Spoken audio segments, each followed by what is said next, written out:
కేంద్రానికి కాకుండా మండల మొత్తానికి శుభదినం. ఈ సందర్భంగా కాంగ్రెస్ పార్టీ కుటుంబ సభ్యులందరికీ, నా శ్రేయ విలాసులకు, మన మిత్రుడు వెంకటరెడ్డి చెప్పింది కానీ ఆయనకు అనివార్య కారణంలో రాలేకపోయింది.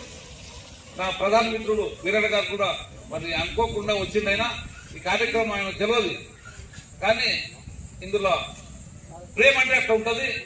రాత్రిలో వచ్చింది ఆయన తెలుసుకొని ఆయనకు, పత్రికా మిత్రులకు అందరికీ నా హృదయపూర్వక నమస్కారాలు తెలియజేస్తున్నాను. పాలాభిషేకం చేస్తున్నాం. పాలాభిషేకం ఎందుకు చేస్తాము? మామూలుగా ఇంట్లో పిల్లలు ఉంటే అయ్య దగ్గరకు పోతారు, అయ్యా ఇది బాగలేదు, నువ్వు ఆంజనేయుడికి అభిషేకం చేస్తే మొత్తం తొలిగిపోతాడు. పాలాభిషేకం అంటే దాంట్లో చాలా మహత్వం ఉంది. అట్లా ఈ గ్రామానికి పట్టినటువంటి శని తొలగిపోయింది. దాన్ని తొలగించడానికి మన మిత్రులు, ఈ నియోజకవర్గ ఇన్ఛార్జ్ తిరుపతి రెడ్డి గారు విశేష కృషి వలన ముఖ్యమంత్రి గారు రేవంత్ రెడ్డి ఉన్నందుకు ఈ గ్రామానికి 175 లక్షలు, అంటే 1,75,00,000 అంచనా వ్యయంతో పునర్నిర్మాణం వెంకటేశ్వర స్వామి గుడి పునర్నిర్మాణం కొరకు పరిపాలన అనుమతి ఇవ్వడం జరిగింది. కావున ఈ శని తొలగినందుకు మనం ఈరోజు వాళ్ళిద్దరు అన్నదమ్ములకు పాలాభిషేకం చేస్తున్నాం. మన వీళ్ళు పాలాభిషేకం అంటే దాని అర్థం కూడా మనం తెలుసుకోవాలని అవసరం. ఈ సందర్భంగా వారికి ఇక్కడుంటే చెప్పట్లు కొట్టి ధన్యవాదాలు తెలవాలి.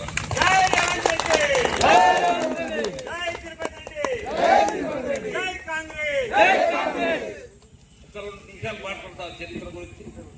గతంలో సరే వారికి దీని ప్రకారంగా 50 లక్షల రూపాయలు మంజూరు చేసింది. మన ప్రభుత్వం వచ్చింది, తిరుపతి రెడ్డి గారితో మాట్లాడినా, సార్ ఇట్లా ఉంది, వాళ్ళు ఏదో చేసింది 50 లక్షల రూపాయలు గుడంతా వడగొట్టిండ్రు, మరి ఎట్లా చేద్దామన్నా. అయితే ఏమిటితో కడతామన్నారన్న, ఇదికతో కడతామన్నారు. సార్ వాళ్ళు నాకు అంటున్నాను బంద్ చెప్పి దాన్ని రాతితో కట్టిస్తాం. నేను ముఖ్యమంత్రి గారితో మాట్లాడించి ఆ ఎస్టిమేట్ 50 లక్షలు కదని ఎంత పెట్టాలి ఎస్టిమేట్ చేపించి, రివైజ్ ఎస్టిమేట్ చేపించి దాన్ని పునర్నిర్మాణం చేస్తామని చెప్పి ఆ రోజు తిరుపతి రెడ్డి గారు సంకల్పించి అధికారులందరూ కూడా ఈ దేవస్థానానికి రప్పించి ఆ రోజే 1 సంవత్సరం క్రితమే రూపకల్పన జరిగింది. కొంతమంది మా మాటలు నమ్మలేదు, మేము ఎంత చెప్పినా నమ్మలేదు. చివరికి 2-3 సార్లు చాలా తీవ్రంగా కాళసార్తో మాట్లాడారు. సార్ మీరు మనము మంజూరు చేయకుండా సరే ఉన్న పైసలకు రాత్రులు కట్టడానికి నాకు పర్మిషన్ ఇస్తే జైలు పట్టుకొని నేను కట్టిస్తాను సార్ అట. ఆ మాటకు ఆయన రెచ్చిపోయి ఆయన చాలా కాడ వెంకటరెడ్డి గారు చాలా ప్రయత్నం చేసింది దీని కొరకు.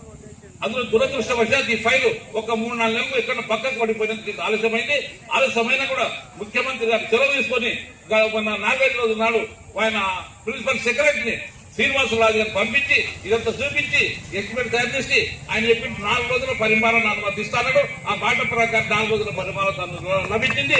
దానికి ముఖ్యమంత్రి గారికి, వీరితో వారి సోదరుడు తిరుపతి రెడ్డి గారికి మనస్ఫూర్తిగా అభినందనలు తెలియజేసుకుంటూ సెలవు తీసుకుంటాం. ఇప్పుడు వీరన్న సార్ గారు మాట్లాడు.